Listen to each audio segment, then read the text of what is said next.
Hello all, and now I wanted to play a little bit more with Spinoza's idea of the pantheistic conception of God, um, in particular a sort of technological look at the aspects of his metaphysics and its relationship towards science fiction and technology as well. I know it's a kind of a mouthful, but I'll try to bring it all in together if you bear with me.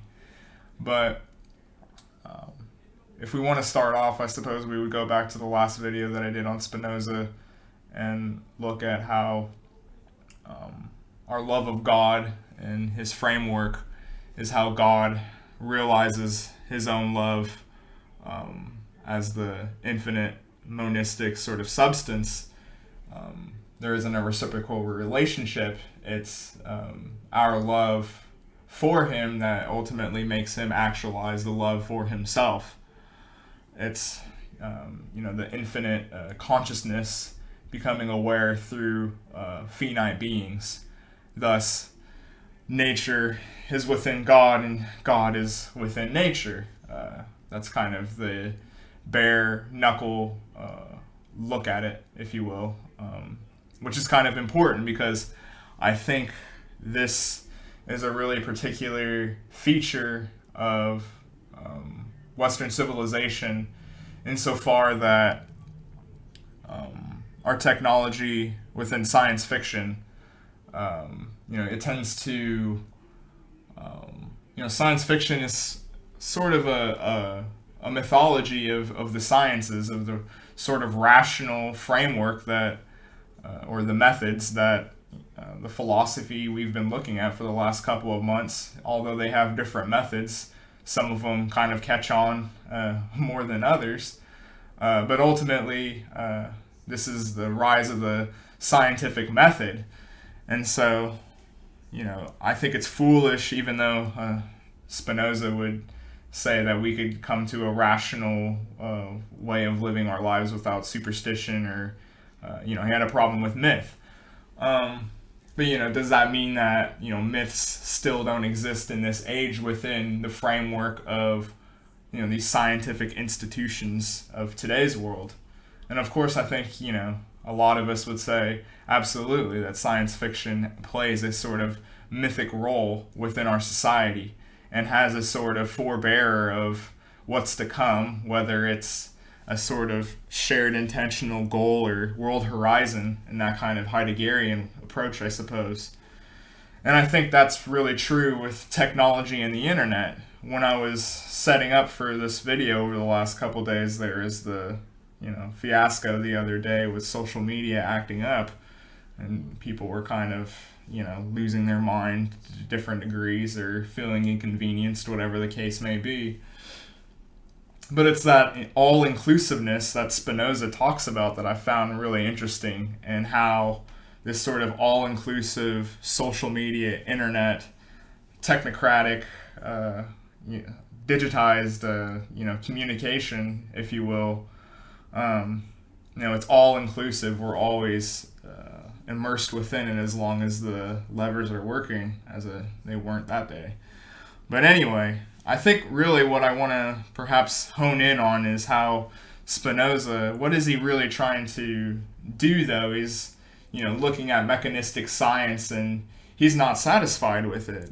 He's looking at, the forces of matter in a sort of pre-Socratic way, I would say. He cares about force more than, say Descartes would with his dualism. These sort of attributes and aspects, his sort of double aspect, if you will, is concerning towards the changes of matter, the changes of body, and what that relationship comes out of it. And what could be clear and distinctive out of it.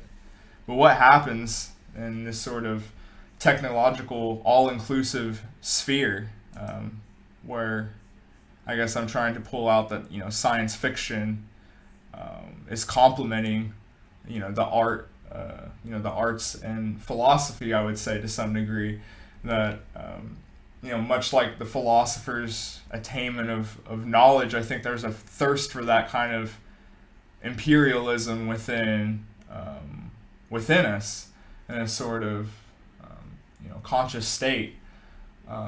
We want we want everything. We want to have the highest horizon. This is certainly true with the history of Europe. When you look at architecture, it's clear that space, there's a fixation, as someone like John David Ebert points out. You say Ebert, it sounded like, but he points out that when you look at the architecture, it's clearly going up towards space. There's a fixation in leave the cave and climb the mountain. The attainment of true knowledge, as it were. And so I think maybe if we look at Spinoza and sort of how he would see force and energy within these changing aspects of matter, and how that rubs up against the all-inclusiveness of this sort of technological apparatus around us. What does that mean for our emotions, and how can we have a clear and distinct idea in a sort of Spinozian context if technology is quite literally controlling our emotions now, our emotional state? I saw this article before I made this, and it kind of inspired the video itself of I guess there's this electrotherapy that this woman underwent for her depression, and it's actually it kind of electrocutes her, some strange crazy really distorted stuff, in my opinion, to harness her depression. And people were actually saying that there's a utility to that. That's a good thing, and that they would consider doing it. And so how can we have these sort of clear and distinct ideas in this sort of technological apparatus that has really sort of plagued our consciousness in a sort of Spinozian way, I suppose, would be how I would look at it from. But seeing, us become these sort of technologically intuned,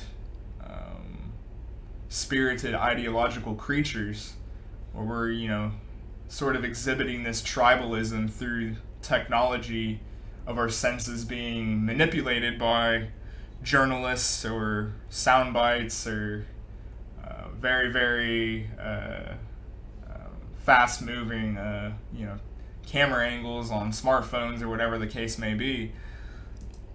It's hard to imagine our consciousness being able to be unified in the sort of way in which past political bodies were able to, past political dynasties or families, without needing us to necessarily become almost this sort of monism, singular substance of very, very scarce properties of difference, or being able to actually flourish within a framework that's more authentic and less in this sort of cookie cutter attitude, as it were.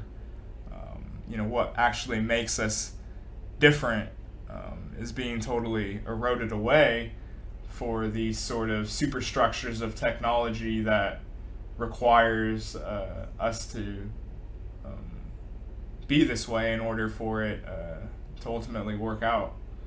And this is the kind of way of looking at our emotions are actually becoming more and more diluted and less in tuned with who we actually are as we progress through this hypermodern experience, at least in my mind. This sort of alienation within our own mind and body, as it were.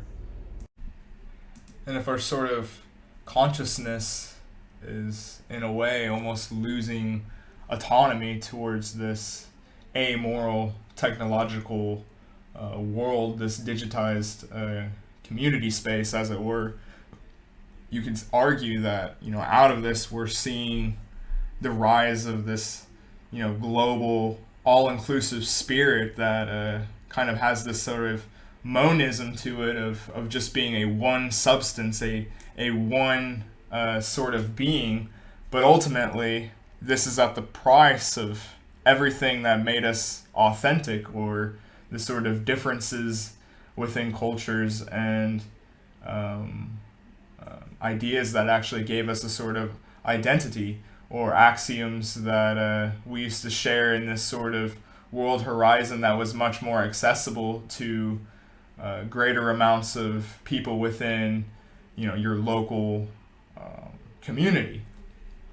And so, how do we deal with, technology having this sort of technological hijacking of, authentically what is who we are? How do we get back to the sort of energy that actually made our institutions work? It's kind of interesting to maybe look at, Spinoza and his critique of all these, past religions and Judaism in particular. It's perhaps worth looking at today in our world. His sort of, institutions and, the political sciences and these sort of different methods have ultimately seemed to ran their course in the belonging of this civilization and their actual functionality in a way I think he would actually possibly agree with.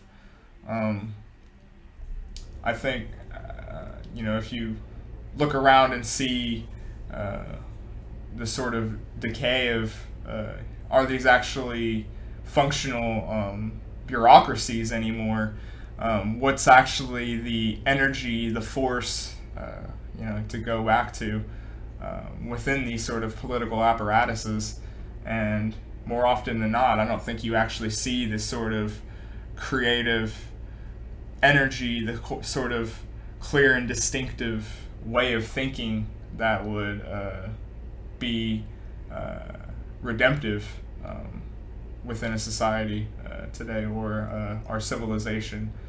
And it's ultimately been denigrated down to this sort of single monosubstance within this technological digital sphere that's stripped us of all of our sort of identity and features that actually made us different within nature in a sort of authentic way, in my opinion. But anyway, I hope that kind of made sense to people. This was just kind of an interesting creative video that I wanted to do and look at the sort of our own sort of vacuum of epistemology. And it's important to look at other historical vacuums and troubled times within history. And it's interesting to see how that kind of stoic almost there is people who would argue that within the pantheistic worldview, if there is no sort of God outside of us, if there's no force that's in the sort of chain of being, a sort of hierarchy, if you will, similar to the Stoic attitude of the gods being rather indifferent towards Earth, even though they are amongst it. That's an interesting way of perhaps going about a critique of these sort of rational metaphysics here. But anyway, I think the next video we're going to do will be on Leibniz and the introduction of the German mental sort of attributes within philosophy. Of course, Spinoza, and Descartes, Latin and French were the dominant sort of philosophical languages, and then you have Leibniz, who comes along and ultimately is trained in these languages, but he also contributes and translates over philosophy to the German mind. And that's when you really pick up on the sort of features and characteristics, in my opinion, of European civilization, or at least a modern civilization. But yeah, anyway, thanks for watching, guys. I hope you enjoyed.